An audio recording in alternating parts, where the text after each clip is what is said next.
She was called the most beautiful woman in the world, a Hollywood icon. You might even call her one of the most glamorous stars of Hollywood's golden age. But what if I told you? She also laid the foundation for the very technology you're using to watch this video right now. Behind the camera, she was building technology that would one day power your Wi-Fi, Bluetooth, and GPS. This isn't fiction. This is the story of Hedy Lamarr, the glamorous starlet who quietly shaped the future of wireless communication. This is the story Hollywood never told you.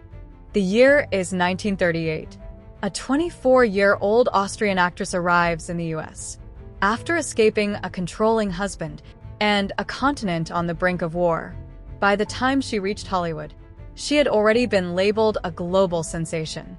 Hedy Lamarr quickly rose to fame in the 1930s after her controversial role in the film Ecstasy. She starred alongside Clark Gable, Spencer Tracy, and Jimmy Stewart. Her looks were so iconic that the face of Disney's Snow White was partially modeled after her. Louis B. Mayer, the head of MGM Studios, marketed her as the most beautiful woman in the world. And the world believed it. But what no one saw was the mind beneath the surface. Hedy had a secret, one she couldn't share on movie sets. She hated being seen as a beauty product. When producers called her exotic, she was thinking about encryption algorithms. Hedy wasn't just a performer.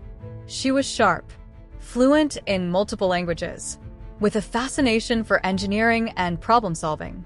Born in Vienna in 1914, Hedy Lamarr, born Hedwig Kiesler, showed an early interest in both acting and mechanical engineering.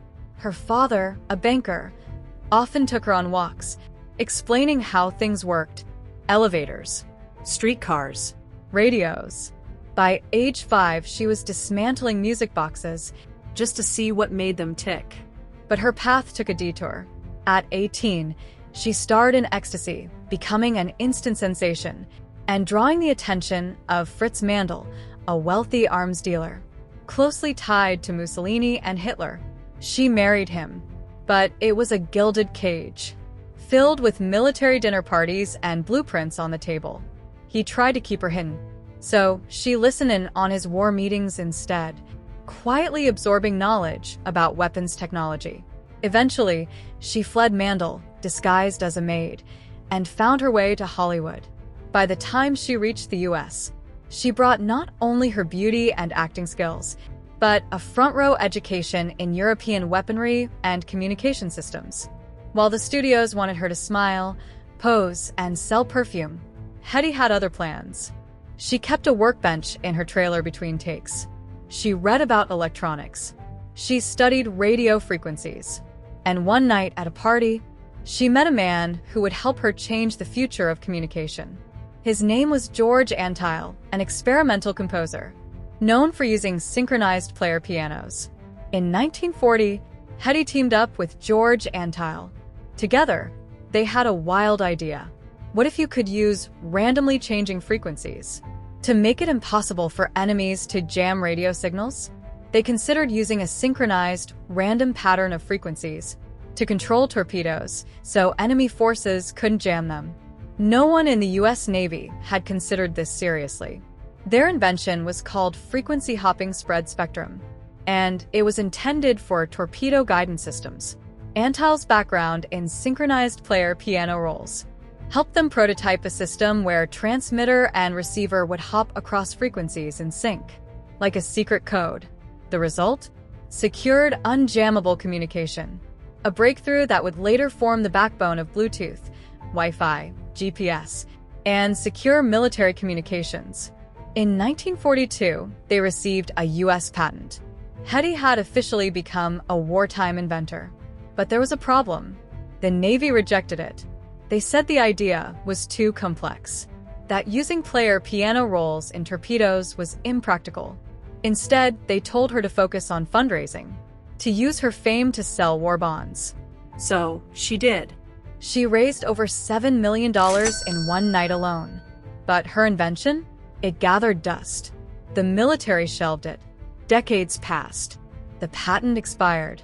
And as the world caught up, Frequency hopping tech quietly became the foundation of secure digital communication, from military satellites to smartphones. But Hedy never profited. While male inventors were being celebrated, Hedy Lamarr was being told to wear more lipstick. Her name was missing from textbooks. Her ideas? Used in military and tech circles, without credit. It wasn't until the 1990s, over 50 years later, that engineers rediscovered her patent and realized what she had done. In 1997, she and Antile received the Electronic Frontier Foundation Pioneer Award. She was 82. She once said, "The brains of people are more interesting than the looks." And in the end, that's how she was remembered. Hedy Lamarr died in 2000. Her ashes were scattered in Austria, the country that once tried to silence her brilliance. Hollywood didn't want an inventor. They wanted a beauty icon. She was cast in film after film, often typecast and underused. Her technical mind? Ignored. Today, her work lives inside your devices.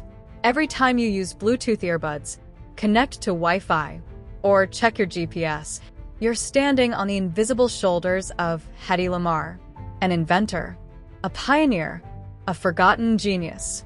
And now, Remembered. Not every genius made the spotlight, but here they do. If you're inspired by Hedy Lamarr's story and want to uncover more hidden heroes of technology, hit subscribe. together, we'll explore the pioneers who shaped our digital world.